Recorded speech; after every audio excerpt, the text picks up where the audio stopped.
Hi, everybody. Welcome to the QB School. I am JT O'Sullivan. Today, Jordan Love, Malik Willis, the Packers quarterbacks, Week 8. Nice come-from-behind win on the road in Jacksonville. Locked in, fired up. Let's get it going. Welcome to the QB School.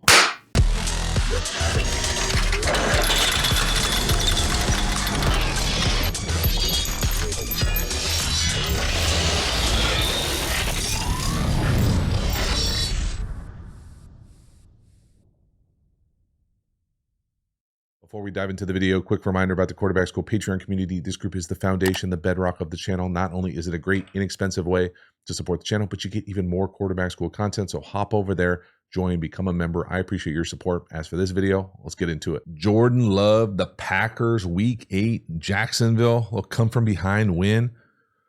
I mean, overcoming adversity, multiple guys playing, some straight up beautiful design. I mean, I really... I'll probably gush at the end of this thing, but man, there's a lot to be excited about if you're a fan of offense, Packers. I love this play right here. I don't know if I've ever seen this play before.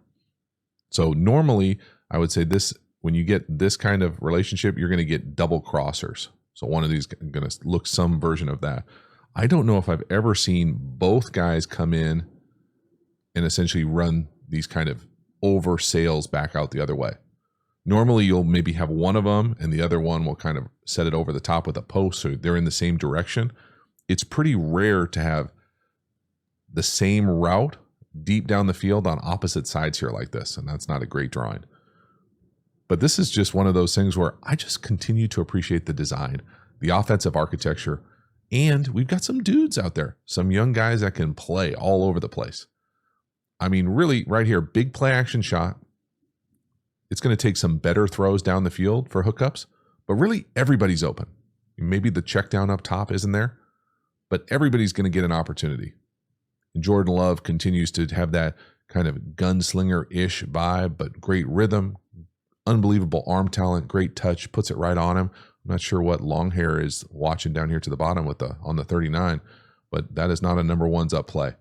That is a hell of a play from the Packers. Again, rhythm. Look at the pass pro.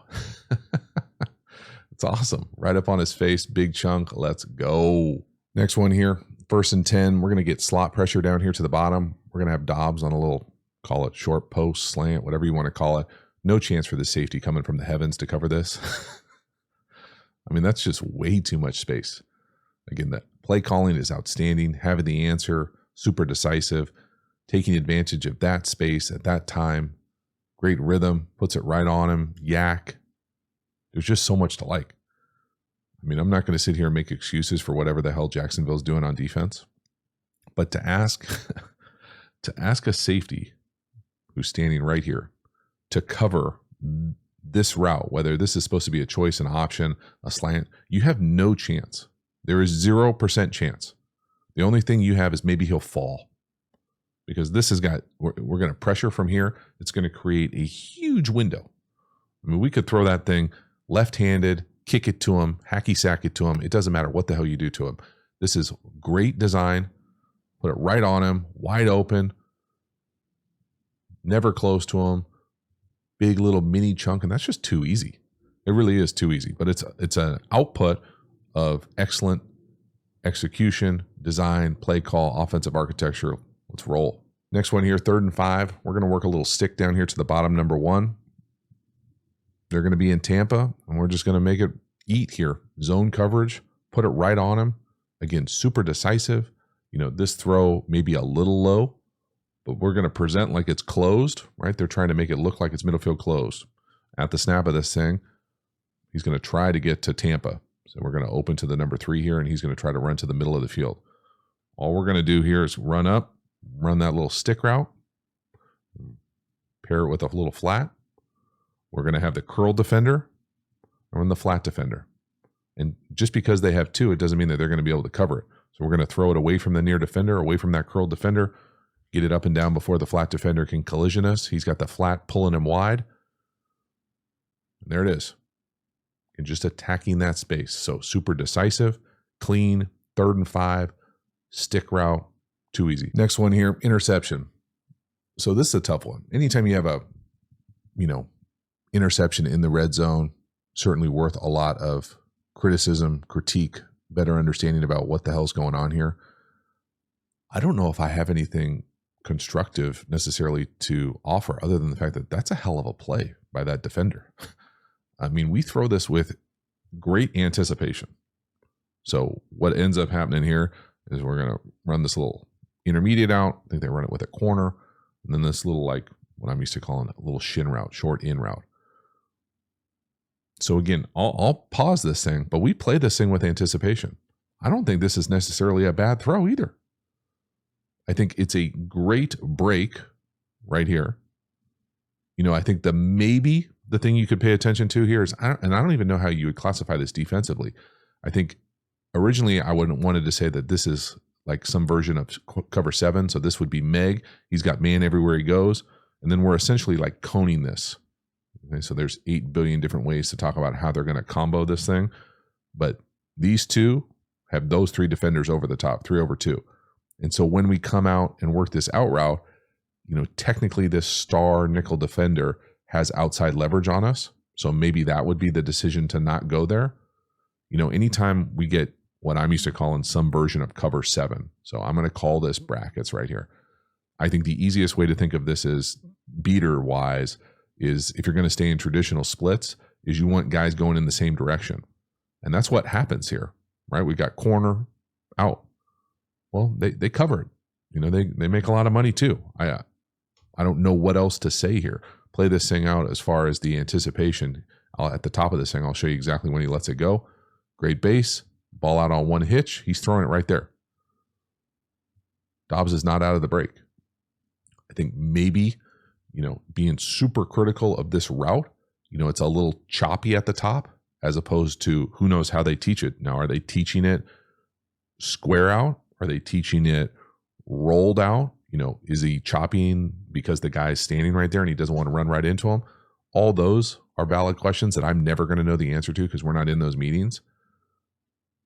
But he's throwing it right there with anticipation. That's anticipation across the field outside the numbers. The accuracy of the throw, it's outside. Like Dobbs has to reach for it. The defender just makes a hell of a play. That's a ridiculous play. Does he even get 2 feet in? 1, 2. I'm assuming that's an interception. That looks like the ball actually doesn't get caught there. But my goodness, I mean, that's a big time play by that defender. And again, I don't know what you would say other than the fact that, hey, if you think it's that tight, let's not throw it. Next one here, 2nd and 6. We're going to get a big play out of structure to the tight end here. Great job by Jordan Love. Again, scrambling. He could easily run and go make a first down with his feet. He uses his eyes, gets it downfield. Great job from 85. New age Ben Steele. Changing the ball, putting the ball in the other hand, getting a great straight arm. Loving it. So down the field, there's really nothing there. Whether this is supposed to be like a cross and in. Could he run right here and go get a first down? Yep. But could he get a bigger play by throwing it back across the field to the tight end, playing a little buddy ball? Then again, just get off me for another, 20 plus yards there with a couple straight arms. It's outstanding. Now again, this is the part, okay, that as a Packer fan, I want you to put in the bank. Okay, this is a great job of making a big play here. Supposed to look like that, some version of that. We got that little balloon down here to the bottom where we got the personal protector and that little swing screen. I love this version of this play you see everywhere nowadays. When he goes out and creates here, instead of running it, which I think would be a mistake here, when this works down the field, it's awesome. It is awesome. And it sure looks like Jordan Love makes it work more often than not. But at some point, someone's going to make a play on this, and we throw it back across our body, kind of jump throwing it across, and it's not going to work. And you're going to be like, what the hell is he doing? He never does it. There's a flip side to these types of plays. Okay? I just want you to put it in the bank. Because that could easily have been bad if we get a little bit better safety play out there. That safety doesn't turn his back and get lost out there, or he can maybe make a play on that ball. He doesn't. He misses the tackle. We get a straight arm for another 20 plus, and it's a hell of a play. It really is. I don't want to take anything away from the play. I just want you to know that playing like this doesn't always result in it going your way. Again, pretty unique way to throw this thing, right? Like full on like jump throw off the right foot. Big time. And it's fun. It's electric. Love the finish there as well. Get the hell off me. That is a big, big play. Next one here. Just under the 2 minute to go in the second quarter. We're going to throw an absolute dot. I mean, just a ridiculous throw. It's a very nice catch as well. It's a better throw than catch. It's a hell of a job from Jordan Love. That is such an absolute perfect throw. So what's going on here? Little call out and up, quick out and up, whatever you want to call it. That, it's good coverage. The guy is right in his hip. Jordan does a really nice job here of looking off this middle field player. So make sure this guy's not a factor in this thing. Can't run over there. I don't think he's ever going to be a factor if you throw it this hard right on line like this, but this is an absolute seed. So you've got the look off of the middle field player. The safety is the quarterback's guy. Wide receiver's got to beat the corner, and then that's a beautiful ball. The other thing I really want you to pay attention to is just watch the footwork, how clean it is. Hitch, ball out. There's no heel click. There's no wasted movement. He's loaded up. I mean, that is perfect. All his cleats in the ground.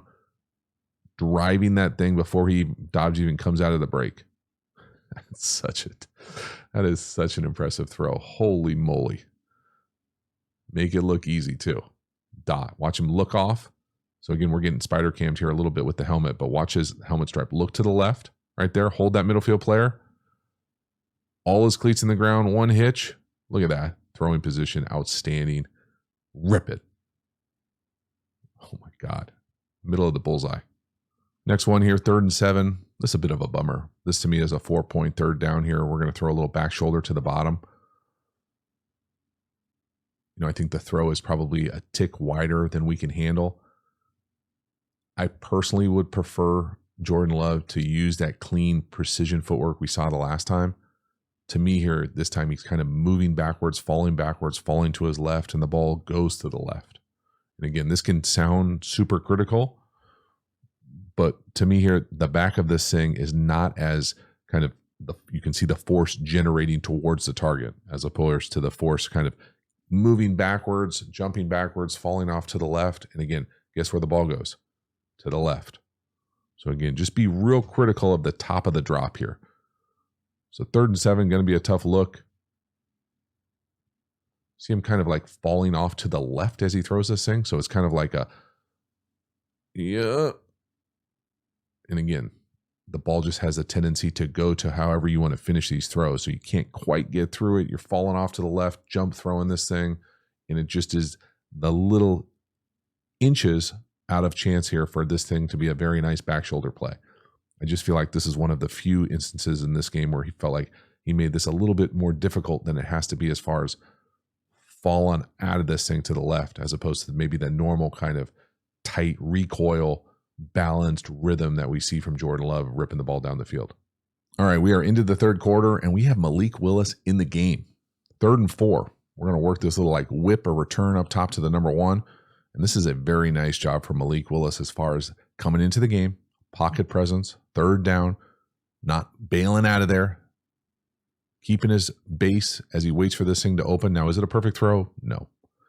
Would this be a lot easier if we put it right on him? Sure, absolutely.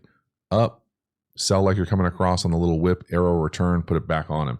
Again, the reason that he falls is the ball's on his back shoulder here. Better throw, easier conversion, but still. Back up, still newish team. Come in, operate 3rd down. Look at the pocket feel, the patience, the pass protection. Right on him. Good enough throw, 1st down. Get it rolling. Again, I really like the fact that he just hangs tough in the pocket, doesn't rush it, doesn't bail, gets it, 1st down. Next one here, little naked keeper out of 2x2 condensed. You can see this version of this play all over the league. Malik Willis, nothing there, doesn't like it, makes somebody miss. Use his athleticism, his strengths to go get a 1st down. Get down, protect yourself, not get another quarterback hurt. Again, on the edge, he doesn't like the flat, doesn't like the over, doesn't like the late flat. Could he flip it to 11 right there? Probably. But I like using his legs. I like being decisive. I like taking the yardage that's there. It's an outstanding job. Again, scheme-wise here, 2x2 condensed, right? So tight formation. Talk about some version of this play a lot on this channel. We're always going to get somebody in the flat, somebody in the over, somebody to the corner. How we get there this time is a little sneak or slide flat back across, the over, and the corner. And again, he doesn't like it. He also doesn't like what I'm used to calling the bang or the late flat here. Could he put it on 11? Probably. But again, to me, this is nice play calling because you lean in to getting Malik Willis out of the pocket, use his athleticism to go make a play. So he's not going to be down there in two-hand touch. Look how fast he is getting up the field. Vertical, good decisive play, clean, easy first down. Lean into your strengths. Lean into using your feet here. Not there, not there. 1, 2, got to go. Accelerate, get down, protect yourself, on to the next. Next one here, touchdown run. I put this one on here because I think it's part of this offense. Malik Willis, game planning, play calling, get your backup in there, but we're still running RPOs. We're able to get in here and run some version of what I'm going to call long trap with stick. We're going to read the C-gap defender to the left. It's an easy give read. It's an excellent read from Jacobs. Great job making two people miss. Everything except kind of like elite world-class effort from 9 all the way through that play, but still good enough at the end. So what's going on here scheme-wise? So the run itself is what I'm calling a long trap. So we're pulling the backside guard. The front side of this run is all going gap down. So we're kicking out this D-gap player right here. And that's who the guard's kicking out. Could he fit it up in that D-gap? Maybe if he stayed front side. The conflict defender that we're reading is the C-gap player up here. So it ends up being this player right here. So he gets up the field. That's an easy give read. So give, great, give it to the back right there. And he does a great job of cutting this thing back, going all the way back. If we were to pull it here, we've got stick up top. So they're playing man covers. They run across with them. Here's a little stick. So the run,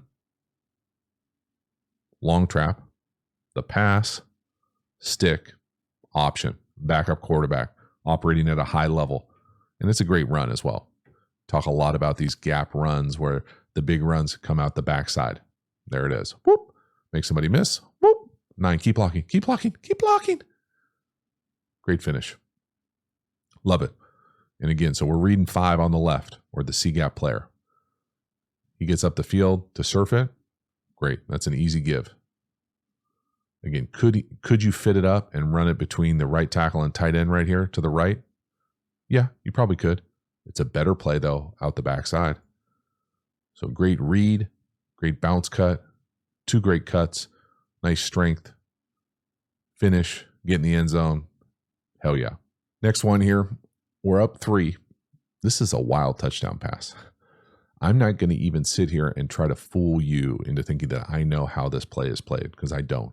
I am going to tell you that I absolutely love the design, and anytime you can get a walk-in in the NFL, and a walk-in from like inside the 5 is crazy impressive to me from a design play caller perspective. So what's going on here? This looks like this is supposed to be a downhill run.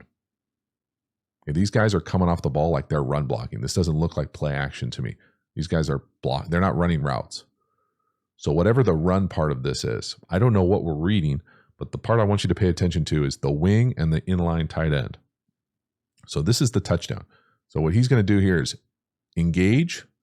The wing is going to overlap or insert inside. We are then going to bounce out of this thing and run like a bubble. And so that defender kind of loses himself, and we're able to flip this thing easy for a walk-in. So just kind of watch the wing inline, how they operate here with this full little nuanced detail of this play. But I don't know what would tell Malik Willis that this is going to be there if he's looking at something over there. You know, is this like some version of zone read to the wing and he can run it and the tight end is the pitch? I don't know, but I know that's easy. That's easy. That's such a good play call. That's such a good design. The timing of that thing. Now, you know, if we handed it to Jacobs here, does he score in the left A gap? Probably. But I like touchdown passes better, and I like walk-ins even more. Next one here, 2nd and long, little play action shot. We're going to get a chance at a drift up top to Dobbs, the number 2. This is there. This is one of the few kind of probably negative plays from Malik Willis in this game. I think this is probably there if he plays this just a tick faster. For whatever reason, his kind of tempo that he plays this thing with looks slow to me, and it makes him kind of late to this drift-ish route. And so a few things here. So what I'm saying here is the space of this thing is there. Now, again, is one of these guys in the wrong? Probably. Okay, but we're not going to make excuses for the defense. I would just like to see him play this a tick quicker. So not necessarily a flash fake, just the tempo of this thing a tick quicker so you can throw it closer to out of the break versus towards the hash, where now all of a sudden the second level defender's hands are kind of in your window. The window for me here is earlier as opposed to when he tries to fit this thing in there. It makes it a little bit harder, and we just miss the throw. So the precision is not going to be the same with Malik Willis. Okay, newsflash, Captain. But this is there. Again, I mean, look at all that space. Just imagine if Dobbs ran a corner or a go route here. Boom. Just a little bit quicker, a little bit better of a throw, a little bit more on the body. And it'd be a big time yak play. And there's no for sure reason that Dobbs even gets tackled there.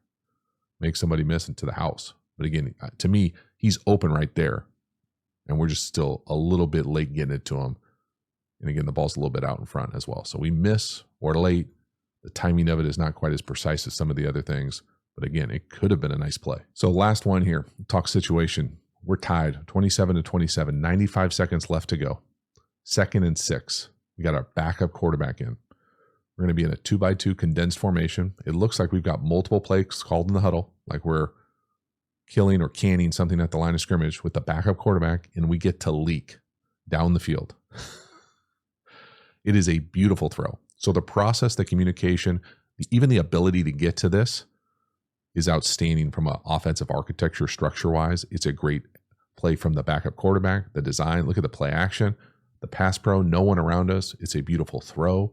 There are so many elements of this that are outstanding, and that essentially leads to the field goal for the win. But I want you to really lock in here on the actual play. So what this play is the leak part of this thing is usually you sell it like you're blocking, and then you leak out the back door.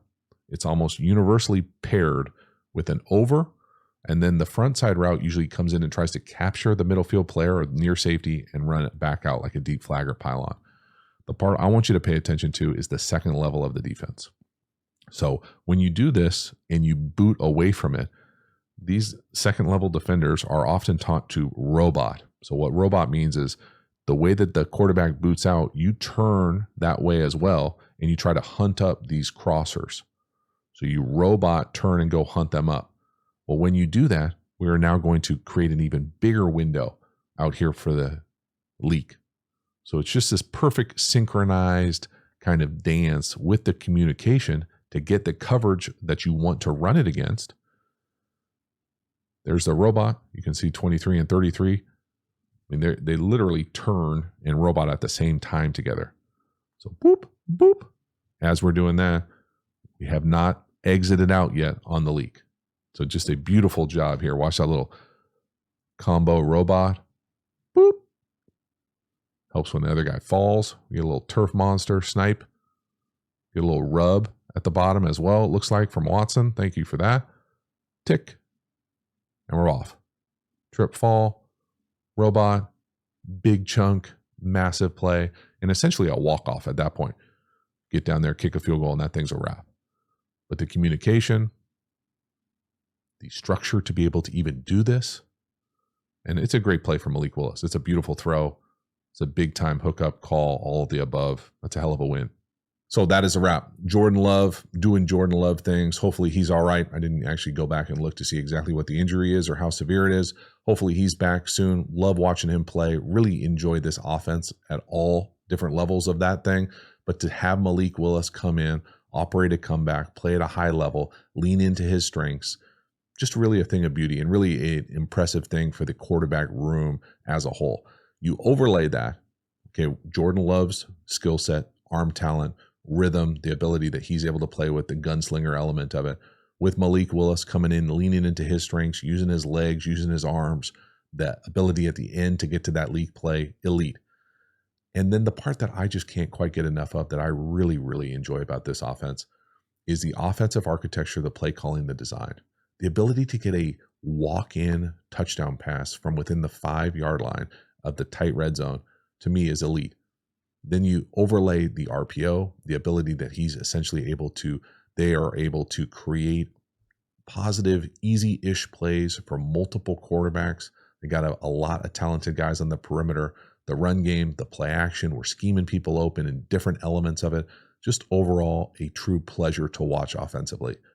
So that's my kind of state on the kind of state of the offense for the Packers. It seems like it almost doesn't matter who's back there playing quarterback. It obviously does. I get that. Okay. But I can't quite overemphasize how fun it is to watch this unit play, because there are so many little things that they do, whether it's the adaptive system, whether it's popping guys open, whether it's the RPO world, whether it's the play action world, whether it's the precision down the field, the double moves, all the above. Just so much fun to watch. Thank you so much for hanging to the end. I will see you next time. Have a good one.